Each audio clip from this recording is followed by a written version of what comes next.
எபிரேயர் முதலாம் அதிகாரம் முதல் 3 வசனங்களை படிப்போமாக. Hebrews chapter first 3 verses. ಪುರಾತನ ಕಾಲದಲ್ಲಿ ನಮ್ಮ ಪಿತೃಗಳ ಸಂಗಡ ಪ್ರವಾದಿಗಳ ಬಾಯಿಂದ ಭಾಗವಾಗಿಯೂ ವಿಧವಿಧವಾಗಿಯೂ ಮಾತನಾಡಿದ ದೇವರು ಈ ಅಂತ್ಯ ದಿನಗಳಲ್ಲಿ ನಮ್ಮ ಸಂಗಡ ಮಗನ ಮುಖಾಂತರ ಮಾತನಾಡಿದ್ದಾನೆ. ಈತನನ್ನು ಎಲ್ಲಕ್ಕೂ ಬಾಧ್ಯನನ್ನಾಗಿ ನೇಮಿಸಿದನು. ಸಾಕು ತಮಿಳ್. பூர்வ காலங்களில் பங்கு பங்காகவும் வகை வகையாகவும் தீர்க்கதரிசிகளின் மூலமாய் பிதாக்களுக்கு திருவுளம் பற்றின தேவன் இந்த கடைசி நாட்களில் குமாரன் மூலமாய் நமக்கு திருவுளம் பற்றினார். హల్లెలూయా. చాలా దేవుడు మనిషితో ఏ విధముగా మాట్లాడతారని ఈ యొక్క పై వాక్యములో మనం చూడగా మనకు అర్థమవుతూ ఉన్నది. దేవుడు మనిషితోడు எப்படி பேசுவார் என்பதை குறித்து படித்த வசனத்தில் நாம் பார்க்கலாம். ఈ వాక్యములో మనం చూడగా పూర్వకాలమందు దేవుడు ఏ విధముగా మాట్లాడాడు అంటే இந்த పూర్వ కాలంలో కర్తర్ మనిషితోడు எப்படி பேசினார். తన యొక్క ప్రవక్తల ద్వారా దేవుడు తన యొక్క ప్రజలతో ఆయన మాట్లాడి ఉన్నారు. அவருடைய தீர்க்கதரிசிகள் மூலமாய் ஜனத்தோடு பேசி இருக்கிறார். అయితే ఈ దినాల్లో ఈ అంత్య దినాల్లో ఈ కృపా దినాల్లో ఈ కృపా కాలంలో ఈ యొక్క అంత్య దినాల్లో దేవుడు ఏ విధముగా మనతో మాట్లాడుతూ ఉన్నారు అంటే இந்த கடைசி நாட்களிலே இந்த கிருபை நாட்களிலே தேவன் நம்மோடு எப்படி பேசுவார். కుమారుని ద్వారా మనతో ఆయన మాట్లాడుతూ ఉన్నాడు. நம்முடைய ஒரே பேருடைய குமாரன் மூலமாய் கர்த்தர் பேசுகிறார். మన పట్ల ఇంత అక్కర ఇంత ప్రేమ ఇంత బాధ్యత ఇంత శ్రద్ధ వహించి ఉన్నారు అంటే எதற்கு தேவன் நம்ம மேல அவ்வளவு அக்கறை அவ்வளவு கவனம் மேல் செலுத்துகிறார் என்று சொன்னால் దేవుని యొక్క మనసుని మనం అర్థం చేసుకోవాలి.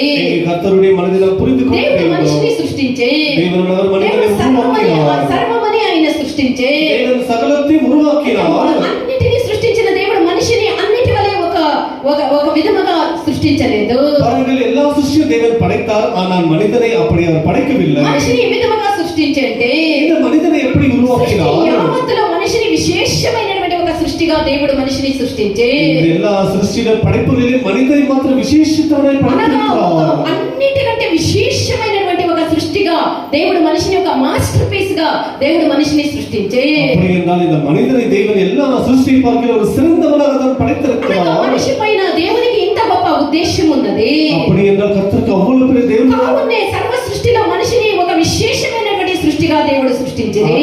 మనిదனை அந்த சிருஷ்டியிலே ஒரு விசேஷித்தவனாய் படைத்திருக்கிறார். ఏ విధముగా దేవుడు మనిషిని సృష్టించంటే மனிதனை எப்படி உருவாக்கினார். తన యొక్క పోలిక చొప్పున దేవుడు మనిషిని సృష్టించి దేవుడు తன்னுடைய சாயலின்படி நம்மை உருவாக்கினார். తర్వాత అతని యొక్క నాసికారంధ్రములో அவருடைய నాసికిலே దేవుని యొక్క జీవ వాయువుని ఊదగా నాసికిலே దేవుని జీవన శ్వాస మనిషి బ్రతికేటటువంటి నరుడాయి అనే వేద వాక్యములో మనం చక్కగా చూస్తూ ఉన్నాము. இந்த மனிதன் இப்ப ஜீவிக்கிற ஜீவாத்மா மனுஷனாக மாறினார் என்ற வசனத்திலே பார்க்கிறோம். మనిషి యొక్క దేహములో మనిషి యొక్క శరీరములో ఉండేటువంటి ఆ యొక్క శ్వాసం ఎవరిది? ஆகிய நம்முடைய நாசியில் இருக்கிற சுவாசம் யாருடையது? అది దేవుని యొక్క శ్వాసమై ఉన్నది. అది కర్తరుడి శ్వాసమై ఉన్నది. దేవుని యొక్క జీవ శ్వాసమును దేవుడు మనకిచ్చి మనల్ని బ్రతికేటటువంటి మనిషిగా ఆయన చేసి ఉన్నారు. దేవుని తన్నుடைய శ్వాసத்தை கொடுத்து நம்மை உயிருள்ளவர்களாய் மாற்றி இருக்கிறார். అంత మాత్రమే కాక அது மாத்திரம் இல்லாமல் ఈ విధముగా దేవుడు సకల ఆశీర్వాదములతో దేవుడు మనిషిని నింపుతూ ఉన్నాడో మనం చూడవచ్చు.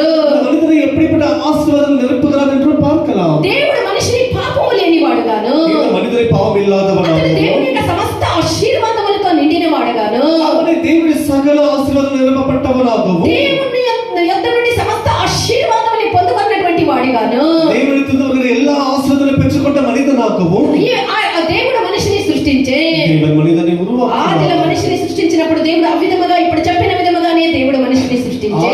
మనిషిని కర్తర్ ఉరువాకుம்போது ఇప్పుడు சொல்லப்பட்ட విధముగా ఇంత మాత్రమే కాకుండా అది మాత్రమే ఇల్లు దేవుడు మనిషికి ఇచ్చుటకు ఒక కార్యమని సిద్ధపరిచి ఉంచిరి. దేవుడు ఒక కార్యத்தை ஆயத்த பண்ணி வைத்தார். అది ఏమనగా అది என்னవెంట్రాల్ సంపూర్ణత, దేవుని యొక్క సంపూర్ణత అనేటువంటి కార్యాన్ని దేవుడు మనిషి కొరకు సిద్ధపరిచి ఉంచిరి. அதுதான் పరిపూర్ణమైన ఒక విషయத்தை కర్తర్ ఉరువాకి வைத்தார். మనిషి కొరతగా ఉండేది దేవునికి ఇష్టం కాదు. இந்த மனிதன் குறைவாக இருப்பது கர்த்தருக்கு பிரியமில்லை. మనిషి సంపూర్ణంగా ఉండాలని దేవుడు వాంఛిస్తూ ఉన్నాడు. அவர் పరిపూర్ణంగా మార வேண்டும் என்று కర్తర్ విரும்பினார். అయితే ఆ సంపూర్ణతకు మనిషి ఎదగడానికి ముందే அந்த పరిపూర్ణతగా వలర్వதற்கு మున్பாகவே మనిషి దేవుని యొక్క చిత్తము నుండి దేవుని యొక్క ఉద్దేశము నుండి దేవుని యొక్క సన్నిధానంలో నుండి పడిపోయినటువంటి ఒక కార్యమైనది ఆరంభమాయే. ஆனால் மனிதன் அப்படி மாறுவதற்கு முன்பாகவே அவன் விழுந்து போவதும் பாதை விட்டு விலகுகிறவனாக தேவனை விட்டு விலகி போகிறவனாக மாறிவிட்டது. దానికి కారణము మనిషి యొక్క అవిధేయత. காரணம் மனிதனுக்குள் இருக்கிற దానికి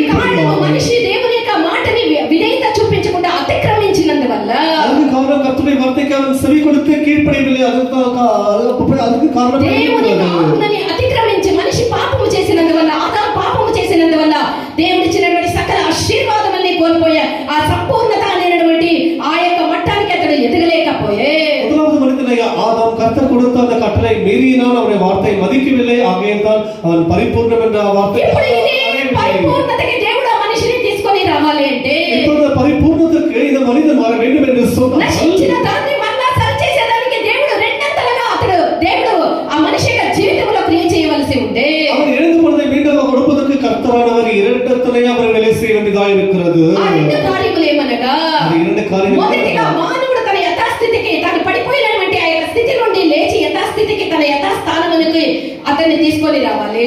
மீண்டும் போன இந்த மனிதன் அவன் மீண்டும் எழுந்து அவன் எழுந்து போன நிலைமைக்கு அவன் வர வேண்டும். రెండవదిగా దేవుడు తలంచినట్లు இரண்டாவது கர்த்தர் நினைத்த விதமாகவே అతన్ని సంపూర్ణతకి మానవుని లేవనెత్తాలి. அவனை பரிபூர்ணத்துக்கு அவனை கொண்டு செல்ல வேண்டும். ఈ విధము ఈ యొక్క రెండు కార్యాలని దేవుడు చేయాలి అని இந்த இரண்டு காரியங்களை கர்த்தர் செய்ய வேண்டும் మనిషిని என்று దేవుడు రకరకాలుగా కలుసుకునేటువంటి ఒక సందర్భాన్ని కలిగజేసుకుంటూ ఉన్నాడు. தேவன் மனிதன் நினைக்க வேண்டும் என்று அவர் சந்தர்ப்பங்களை தேர்ந்தெடுக்கிறார். రకరకాలుగా మనిషిని కలవగోరుతూ ఉన్నాడు. பல விதமாய் கர்த்தர் அவனை சந்திக்க விரும்புகிறார். అనేక విధములుగా దేవుణ్ణి మనిషిని దేవుడు కలవగోరుతూ ఉన్నాడు. பல விதமாக கர்த்தர் மனிதனை சந்திக்க வேண்டும் என்று కావున దేవుడు விரும்புகிறார். అనేక రీతిలుగా మనిషి దగ్గర దేవుడు మాట్లాడుతూ ఉన్నాడు. பல விதமாக கர்த்தர் மனிதனோடு ఇప్పుడు பேசுகிறார். మనం చదివినటువంటి ఆ వాక్యములు మనం చూస్తే படித்த வசனத்தில் நாம் பார்க்கும்போது ఏ విధముగా దేవుడు తన మనిషితో దేవుడు మాట్లాడగోరుతూ ఉన్నాడంటే எப்படியாக இந்த மனிதனோடு கர்த்தர் பேசுகிறார் ఆయా என்று కాలంలో சொன்னால் ఆయా సందర్భాల్లో దేవుడు తన యొక్క మనుషులతో తన యొక్క ప్రజలతో ప్రవక్తల ద్వారా ఆయన మాట్లాడగోరుతూ ఉన్నాడు. அந்த காலங்களிலே அந்த நேரங்களிலே தேவன் மனிதனோடு பேச விரும்புகிறார். ప్రియమైనటువంటి దేవుని యొక్క జనమా, பிரியமான தேவனுடைய మానవుడు ஜனமே, దేవుని యొక్క సంపూర్ణతలో ఎదగాలన్నదే దేవుని యొక్క ఇష్టము.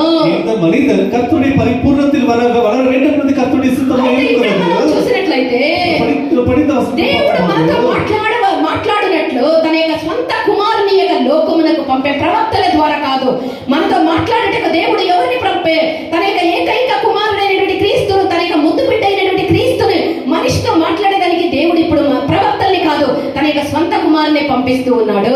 ஆனால் தேவனால் அவர் இப்பொழுது பார்க்கும்போது இப்பொழுது மனிதனோடு பேசும்படிக்கு இப்பொழுது திருகதஸ்திகளை அல்ல தன்னுடைய சொந்த ஒரே பிறந்த குமாரனை செல்ல குமாரனை பூமிக்கு அனுப்பி வைத்தார். అనగా మన పట్ల దేవుడు పెట్టినటువంటి ఉద్దేశము ఎంత గొప్పదో ఆయన ఖచ్చితపరుస్తూ ఉన్నాడు.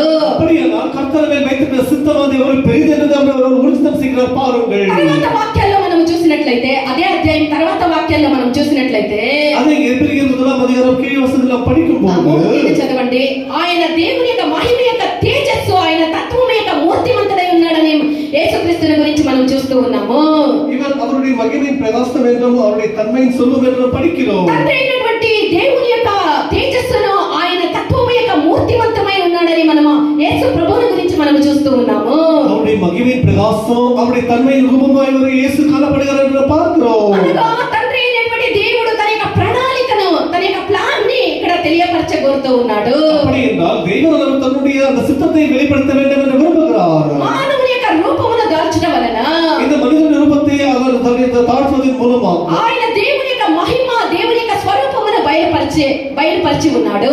அவர் தன்னுடைய தேவனுடைய மகிமையை அவர் வெளிப்படுத்தி இருக்கிறார். పురాతన కాలములో మనము చదివినటువంటి వాక్యములు చూడగా இந்த பூர்வ காலங்களில் நாம் வசனத்திலே படித்த దేవుడు விதமாகவே ప్రవక్తల ద్వారా తన యొక్క తేజస్సును ప్రవక్తల ద్వారా తన యొక్క తేజస్సును బయలుపరుచుతూ ఉండిరి. இந்த தீர்க்கதரிசியின் மூலமாய் தன்னுடைய பிரகாசத்தை தேவன் வெளிப்படுத்தி கொண்டு అయితే வந்தார். సంపూర్ణమైనటువంటి దేవుని యొక్క తేజస్సుని ఆ ప్రవక్తల ద్వారా దేవుడు బయలుపరిచేదానికి వీలు కాకుండా ఉండే. ஆனால் இப்ப தீர்க்கதரிசியின் மூலமாய் கர்த்தருடைய அந்த பிரகாசத்தை முழுதுமாக அதை வெளிப்படுத்த முடியவில்லை. ఎందుకు తెలుసా?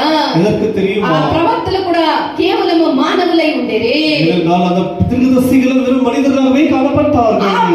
ఆ యొక్క కేవలమైనటువంటి ఆ యొక్క మనిషి ద్వారా దేవుని యొక్క సంపూర్ణమైనటువంటి ఆ యొక్క తేజస్సును దేవుడు బయలుపరచేదానికి వీలు కాకుండా పోయే. அந்த மனிதர்கள் மூலமாய் தேவன் தன்னுடைய பிரகாசத்தை வெளிப்படுத்த முடியாமல் போயிருக்கிறார். వాళ్ళు కూడా కేవలము మనవలే పడిపోయినటువంటి ఆ ప్రవక్తలు కూడా పడిపోయినటువంటి ఒక మనుషులై ఉండేది. அந்த தீர்க்கதரிசிகள் கூட நம்மை போல விழுந்து போன சாதாரண மனிதர்களாக காணப்பட்டார்கள். సంపూర్ణమైనటువంటి ఆ యొక్క తేజస్సుని అతని యొక్క ఉద్దేశాన్ని నెరవేర్చడానికి వీలు కాకుండా పోయినందువల్ల తన ఒక్కగాని ఒక కుమారుడైనటువంటి క్రీస్తును, తన స్వంత కుమారుని మనతో మాట్లాడేదానికి తండ్రి అయినటువంటి దేవుడు పరలోకము నుండి తన యొక్క కుమారుని యొక్క లోకానికి పంపించిరి. அந்த தீர்க்கதரிசிகளும் கூட அவர் நம்மை போலவே மனிதர்கள் நிமித்தமாக தேவனுடைய முழு அந்த ஒரு சித்தத்தையும் அவருடைய பிரகாசத்தை வெளிப்படுத்த முடியவில்லை. ஆகையால் தான் தேவனானவர் தன்னுடைய ஒரே பிறந்த குமாரனை பூமிக்கு அனுப்பினார். ఆ యేసు క్రీస్తు ద్వారా அந்த இயேசு கிறிஸ்துவின் దేవుడు తన యొక్క மூலமாக స్వరూపముని, తండ్రి అయినటువంటి దేవుడు తన స్వరూపముని, తన యొక్క తేజస్సుని సంపూర్ణంగా బయలుపరిచిరి. அவருடைய மகியின் சொரூபத்தையும் தன்மையின் ரூபத்தையும் முழுவதுமாக அவர் மூலமாக நமக்கு வெளிப்படுத்தி இருக்கிறார். దేవుని యొక్క చిత్తము మన పట్ల ఏమనగా,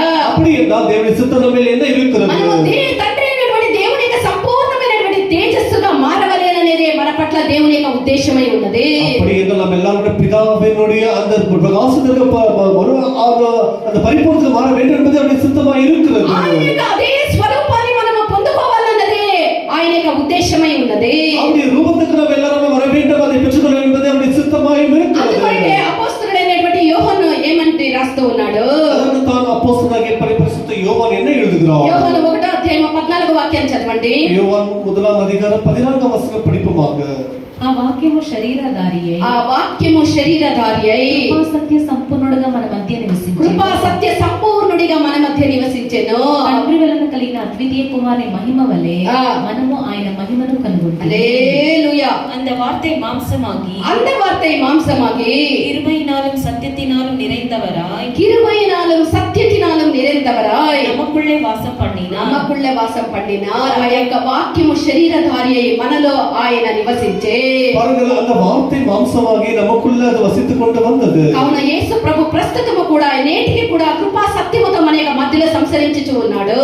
தான் இயேசு இன்னைக்கு நம்முடைய மத்தியிலே கிருபையின் சத்தியமாய் நம்முடைய மத்தியிலே உலாவிக் கொண்டிருக்கிறார். ఆయన యొక్క తేజస్సును మనం పొందుకొనుటకు, அவருடைய மகிமையை பெற்றுக்கொள்ளும்படியாக, కృపని మనము పొందుకొనుటకు, தேவையான கிருபைகளை பெற்றுக்கொள்ளும்படியாக సత్యమును మనకు కృపను సత్యమును తండ్రి అయినటువంటి దేవుడు మనకు అనుగ్రహిస్తూ ఉన్నాడు.